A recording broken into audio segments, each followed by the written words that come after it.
എല്ലാവർക്കും നമസ്കാരം. ഞാൻ ഡോക്ടർ ജൂഹിദാസ്, QNB ഹെൽത്ത് കെയറിലെ ഹോമിയോപ്പതിക് ഫിസിഷ്യനാണ്. ഇന്ന് ഭൂരിഭാഗം ആളുകളെയും ബാധിച്ചുകൊണ്ടിരിക്കുന്ന ഒരു ബുദ്ധിമുട്ടാണ് തൈറോയിഡും അത് റിലേറ്റ് ചെയ്തിട്ടുള്ള അസുഖങ്ങളും. അപ്പം ഈ ഒരു തൈറോയിഡ് എന്ന് പറഞ്ഞാൽ നമ്മുടെ ശരീരത്തിലെ ഏറ്റവും പ്രധാനപ്പെട്ട ഒരു അവയവമാണ്. നമ്മുടെ കഴുത്തിന് താഴെയായിട്ട് ഒരു ബട്ടർഫ്ലൈ ഷേപ്ഡാണ് ഈ തൈറോയിഡിന്റെ സ്ട്രക്ചർ ഉള്ളത്.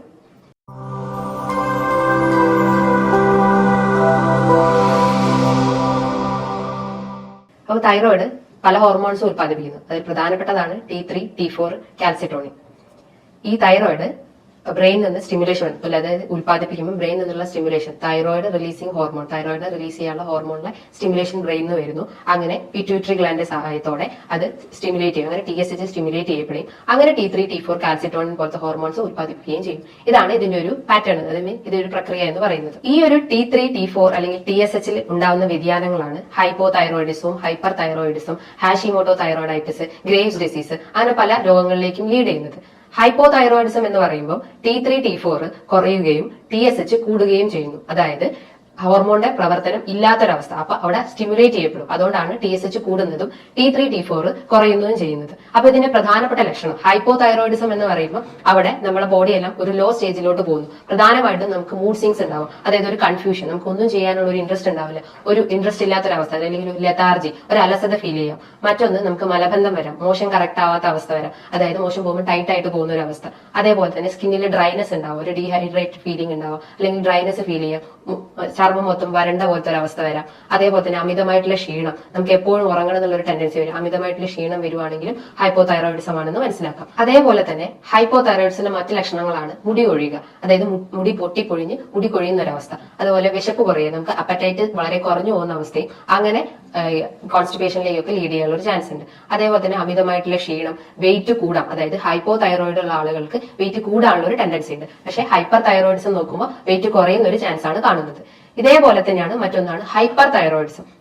ഹൈപ്പോ തൈറോയിഡിസം ഞാൻ നേരത്തെ പറഞ്ഞു TSH കൂടുന്നു. ഹൈപ്പർ തൈറോയിഡിസം ആണെങ്കിൽ ഇവിടെ TSH കുറയുന്നു. അതായത് ഓവർ ആയിട്ടുള്ള ഹോർമോൺ പ്രൊഡക്ഷൻ ആണ് ഇവിടെ വരുന്നത്. അപ്പം TSH എന്ത് പറയുന്നു, അത് കുറയ്ക്കാൻ നോക്കുന്നു. അപ്പൊ ഇവിടെ TSH കുറയും, T3, T4 കൂടുകയും ചെയ്യുന്നു. അപ്പൊ ഇതിന്റെ പ്രധാനമായിട്ടുള്ള ലക്ഷണം എന്ന് പറഞ്ഞു കഴിഞ്ഞാൽ ക്ഷീണം ഉണ്ടാവാം. അതേപോലെ തന്നെ നമുക്ക് മറ്റേ കേസിൽ പറയുമ്പോൾ കോൺസ്റ്റിപ്പേഷൻ, ഇവിടെയാണെങ്കിൽ മലബന്ധമല്ല, നമുക്ക് വയറിളകുന്ന പോലെ ഒരു ഡയറിയ ഫീലിങ്സ് വരാം. അതേപോലെ അമിതമായിട്ടുള്ള ക്ഷീണം, വെയിറ്റ് കുറയാം.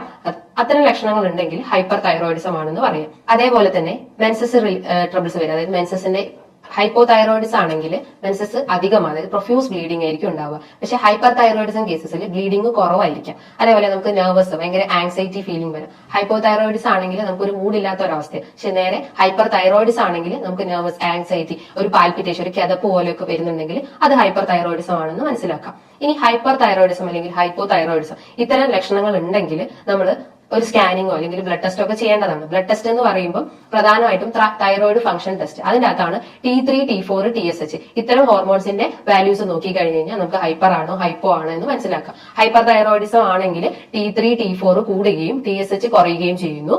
ഹൈപ്പോ തൈറോയിഡിസം ആണെങ്കിൽ TSH കൂടുകയും T3, T4 കുറയുകയും ചെയ്യുന്നു. അത്തരം വാല്യൂസ് നോക്കിയിട്ട് നമുക്ക് ഹൈപ്പർ ആണോ ഹൈപ്പോ ആണോ എന്ന് നോക്കാം. കുറച്ചുകൂടി അഡ്വാൻസ്ഡ് ആയിട്ടുള്ള ടെക്നോളജി ആണെങ്കിൽ ഫ്രീ T3, T4 നമുക്ക് നോക്കാവുന്നതാണ്. ഇനി നമുക്ക് എന്തെങ്കിലും ആന്റിബോഡി ടെസ്റ്റും ചെയ്യാവുന്നതാണ്. അതേപോലെ TPO ഇത്തരം ആന്റിബോഡി ടെസ്റ്റുകൾ ഉണ്ടെങ്കിലും അതും ഈ ഒരു തൈറോയിഡിന്റെ ടെസ്റ്റ് ആയിട്ട് പറയുന്നു.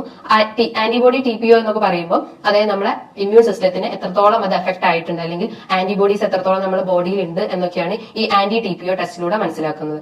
അതേപോലെ തന്നെ മറ്റു നമുക്ക് എന്തെങ്കിലും സ്വെല്ലിംഗ് ഉണ്ടെങ്കിൽ, അതായത് കഴുത്തിന് ചുറ്റും എന്തെങ്കിലും ഗോയിറ്റർ, അങ്ങനത്തെ സ്വെല്ലിംഗ്സ് ഒക്കെ ഉണ്ടെങ്കിൽ നമ്മൾ ഈ ബ്ലഡ് ടെസ്റ്റിലൂടെ അത് മനസ്സിലാക്കാൻ പറ്റില്ല. അതൊരു സ്കാൻ ചെയ്താലേ നമുക്ക് പറ്റുള്ളൂ. അതായത് നെക്കിന്റെ ഒരു സ്കാനിങ് എടുത്തു കഴിഞ്ഞാൽ ആ ഒരു സ്വെല്ലിംഗ് എത്രത്തോളം ഉണ്ടെന്ന് മനസ്സിലാക്കാൻ പറ്റും. അതേപോലെ നമുക്ക് എന്തെങ്കിലും തൊട്ട് നോക്കുമ്പോൾ എന്തെങ്കിലും പെയിൻ ഫീൽ ചെയ്യുകയാണെങ്കിൽ, അതായത് ഓവർ ആയിട്ടുള്ള സ്വെല്ലിംഗ് ഉണ്ടെങ്കിൽ നമ്മളൊരു FNAC ചെയ്യുന്നതാണ്. അതായത് ക്യാൻസർ സ്റ്റേജ് ആണോ അല്ലയോ എന്നൊക്കെ ഈ ഒരു FNAC എന്ന് മനസ്സിലാക്കാം. FNAC എന്ന് പറഞ്ഞു കഴിഞ്ഞാൽ ഫൈൻ നീഡിൽ ആസ്പിരേഷൻ സൈറ്റോളജി എന്ന് പറയും. അതിന് പല ഗ്രേഡുകളുണ്ട്. ടിറാഡ് സ്റ്റേജ് എന്നാണ് അതിന് പറയാം. അങ്ങനെ 4 ഗ്രേഡ് ഒക്കെ ആയിട്ടാണ് ഈ ടിറാഡ് സ്റ്റേജിനെ തരംതിരിച്ചിട്ടുള്ളത്. അപ്പൊ ഏത് സ്റ്റേജ് ആണെന്ന് ഈ ഒരു FNAC യുടെ മനസ്സിലാക്കാൻ പറ്റും. ഇത്തരം ലക്ഷണങ്ങൾ ചിലപ്പോൾ നമുക്കൊരു ആദ്യം തുടക്കത്തിലൊന്നും ചിലപ്പോൾ കാണിച്ചെന്ന് വരില്ല. പക്ഷെ ഒരു സ്റ്റേജ് കഴിഞ്ഞ് കഴിഞ്ഞാലാണ് നമുക്ക് അമിതമായിട്ടുള്ള ക്ഷീണം, അല്ലെങ്കിൽ വെയിറ്റ് കുറയുന്നതും വെയിറ്റ് കൂടുന്നതും ഡ്രൈനസ് ഉണ്ടാവുന്നതും, അല്ലെങ്കിൽ മലബന്ധം, അല്ലെങ്കിൽ വയറിളക്കം ഇത്തരം ലക്ഷണങ്ങൾ ഉണ്ടെങ്കിൽ നമുക്കൊരു ബ്ലഡ് ടെസ്റ്റ് ചെയ്തിട്ട് തന്നെ അത് അറിയാൻ പറ്റുള്ളൂ. അല്ലാതെ ജസ്റ്റ് ഒരു ഡയറക്റ്റ് ഒരു ഇത് കണ്ടു കഴിഞ്ഞാൽ നമുക്ക് മനസ്സിലാക്കാൻ പറ്റില്ല. ചിലപ്പോൾ അത് വൈറ്റമിൻ D കുറവുണ്ടാവാം, അല്ലെങ്കിൽ കാൽഷ്യം കുറവുണ്ടാവാം, അല്ലെങ്കിൽ രക്തക്കുറവുണ്ടാവാം. അപ്പോൾ ഇത്തരം പ്രശ്നങ്ങൾ ഉണ്ടെങ്കിൽ നമ്മളൊരു ബ്ലഡ് ടെസ്റ്റ് ചെയ്തേ മതിയാവുള്ളൂ, അല്ലെങ്കിൽ ഒരു സ്കാനിങ്ങിലൂടെ നമുക്ക് മനസ്സിലാക്കാൻ പറ്റും. അപ്പൊ അത് ഹൈപ്പർ ആണോ ഹൈപ്പോ ആണോ അല്ലെങ്കിൽ മറ്റെന്തെങ്കിലും ബുദ്ധിമുട്ടാണോ എന്നൊക്കെ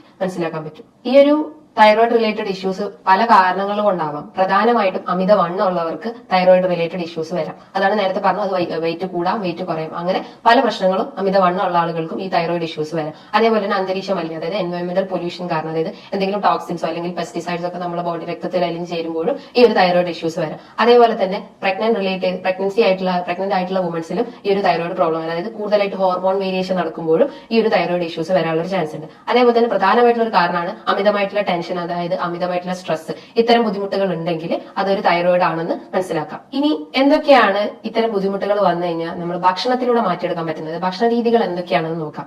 അപ്പം പണ്ട് നമ്മൾ പല ദൂരദർശനിലൊക്കെ പല ആഡുകൾ കാണാറുണ്ട്. ഈ അയോഡിന്റെ അളവ് കുറഞ്ഞു കഴിഞ്ഞാൽ ഗോയിറ്റർ വരാം, അല്ലെങ്കിൽ ഹൈപ്പോതൈറോയിഡ്സ് ആവാം, ഹൈപ്പർ തൈറോയിഡ്സ് ആവാം എന്നൊക്കെ പറഞ്ഞു കേട്ടിട്ടുണ്ട്. അപ്പം പ്രധാനമായിട്ടും നമ്മൾ സാൾട്ടിന്റെ ഇൻടേക്ക് കുറഞ്ഞു കഴിഞ്ഞാലും ഈ ഒരു തൈറോയിഡ് ഇഷ്യൂസ് വരാനുള്ള ഒരു ചാൻസ് ഉണ്ട്. അപ്പൊ ഡെയിലി ഒരു 1-1.5 ടീസ്പൂൺ മാത്രമേ നമ്മൾ സാൾട്ട് എടുക്കാൻ പാടുള്ളൂ. അത് അധികമായി കഴിഞ്ഞാലും കുറഞ്ഞു കഴിഞ്ഞാലും തൈറോയിഡ് ഇഷ്യൂസ് വരാം. അതേപോലെ തന്നെ ഗ്ലൂട്ടൻ അടങ്ങിയിട്ടുള്ള ഡയറ്റ്, അതായത് ഗ്ലൂട്ടൻ അടങ്ങിയിട്ടുള്ള ഭക്ഷണങ്ങൾ കൂടുതലായിട്ട് കഴിക്കുമ്പോഴും, ഗ്ലൂട്ടൻ എന്ന് പറഞ്ഞു കഴിഞ്ഞാൽ ഒരു പ്രോട്ടീൻ ആണ്, അതായത് ഈ ആട്ട, മൈദ, റവ അതിലൊക്കെ കാണപ്പെടുന്ന ഒരു പ്രോട്ടീൻ ആണ്. അത് അധികമായിട്ട് എടുക്കുമ്പോഴും ഈ ഒരു തൈറോയിഡ് പ്രോബ്ലംസ് വരാം. അതേപോലെ തന്നെ മിൽക്ക്, അതായത് പാലും പാലുൽപ്പന്നങ്ങളും എടുക്കുമ്പോഴും തൈറോയിഡ് ഇഷ്യൂസ് വരാം. അപ്പൊ അത്തരം ബുദ്ധിമുട്ടുകൾ, അത്തരം ഡയറ്റ് ഉണ്ടെങ്കിൽ അത് കഴിവതും ഒഴിവാക്കാൻ ശ്രമിക്കുക. അതേപോലെ മില്ലറ്റ് എന്ന് പറയുമ്പോൾ ഈ റാഗി അല്ലെങ്കിൽ ചോളം, തീന ഇത്തരം ഭക്ഷണങ്ങൾ ഉണ്ടെങ്കിൽ അതും എടുക്കുമ്പോൾ നമുക്ക് തൈറോയിഡ് വരാനുള്ള ഒരു ചാൻസ് ഉണ്ട്. ഇന്ന് പലർക്കും ഉള്ള ഒരു സംശയമാണ് ക്യാബേജ് അഥവാ ക്രൂസിഫറസ് വെജിറ്റബിൾസ് ഒക്കെ തൈറോയിഡ് പേഷ്യൻസിന് കഴിക്കാൻ പറ്റുമോ?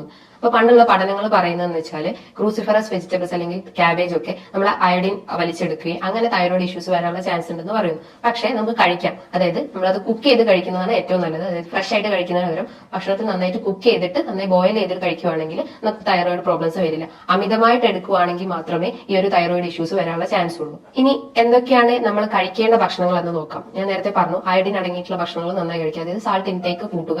ഡെയിലി ഒരു 1.5 ടീസ്പൂൺ സാൾട്ട് എടുക്കുന്നതുകൊണ്ട് കുഴപ്പമൊന്നുമില്ല. അതേപോലെ സെലീനി അടങ്ങിയിട്ടുള്ള ഭക്ഷണം, സെലീനി ഒരു ആന്റി ഓക്സിഡന്റ് ആണ്. അപ്പൊ ഈ ഇൻഫ്ലമേഷൻ കുറയ്ക്കുകയും നമ്മുടെ ബോഡിയിലെ ആന്റി ടി പി അല്ലെങ്കിൽ ആന്റിബോഡീസ് ഒക്കെ കുറയ്ക്കാൻ സഹായിക്കും. അതായത് സെലീനിയം കൂടുതലായിട്ടുള്ള ഭക്ഷണം എന്ന് പറഞ്ഞു കഴിഞ്ഞാൽ മഷ്റൂംസ്, ഫിഷ് അല്ലെങ്കിൽ ചിക്കൻ, ഇതിനകത്ത് കൂടുതലായിട്ടും സെലീനിയം ഉണ്ട്. അപ്പൊ അത് ഭക്ഷണത്തിൽ ഉൾപ്പെടുത്താൻ ശ്രമിക്കുക. അതേപോലെ തന്നെ നമ്മൾ പാല്, ചായ ഒക്കെ കുടിക്കുന്നവരാണെങ്കിൽ അതും പാൽ ഉൽപ്പന്നങ്ങളാണ്, അത് ഒഴിവാക്കാൻ ശ്രമിക്കുക. പകരം നമ്മൾ തൈര് ഉണ്ടെങ്കിൽ അത് ഒഴിവാക്കാൻ ശ്രമിക്കുക. അതേപോലെ തന്നെ നമ്മൾ എന്തെങ്കിലും ക്രൂസിഫറസ് വെജിറ്റബിൾസ് ഉണ്ടെങ്കിൽ അത് ഒഴിവാക്കാൻ ശ്രമിക്കുക. പകരം അയഡിനും സെലീനിയും അടങ്ങിയിട്ടുള്ള ഭക്ഷണം കൂടുതലായിട്ട് കഴിച്ചുകൊണ്ടേ നിൽക്കുക. അപ്പൊ നമുക്ക് ഒരു പരിധി വരെ നമുക്ക് ഈ ഒരു തൈറോയിഡിനെ തടഞ്ഞു നിർത്താൻ സഹായിക്കുന്നതാണ്. ഇങ്ങനെ ഭക്ഷണത്തിലൂടെ തന്നെ നമുക്ക് ഒരു പരിധി വരെ ഈ ഒരു തൈറോയിഡ് പ്രോബ്ലംസ് മാറ്റിയെടുക്കാം. ഭക്ഷണത്തോടൊപ്പം തന്നെ നമ്മൾ നന്നായിട്ട് എക്സസൈസ് മെയിൻറ്റെയിൻ ചെയ്യുക, ബോഡി വർക്കൗട്ട് ചെയ്യുക, അല്ലെങ്കിൽ മറ്റെന്തെങ്കിലും വർക്കൗട്ട്സ് ഒക്കെ ചെയ്യുക. അങ്ങനെ പല വർക്കൗട്ട്സ് ഒക്കെ ചെയ്യുമ്പോഴും അതേപോലെ തന്നെ ഡയറ്റ് മെയിൻറ്റെയിൻ ചെയ്യുമ്പോഴും നമുക്ക് ഈ ഒരു തൈറോയിഡിന്റെ പ്രോബ്ലംസ് കുറയ്ക്കാം. തൈറോയിഡിന്റെ ഒപ്പം തന്നെ നമുക്ക് വൈറ്റമിൻ ഡിന്റെ പ്രശ്നം ഉണ്ടെങ്കിൽ വൈറ്റമിൻ ഡി സപ്ലിമെന്റ്സ് എടുക്കാവുന്നതാണ്.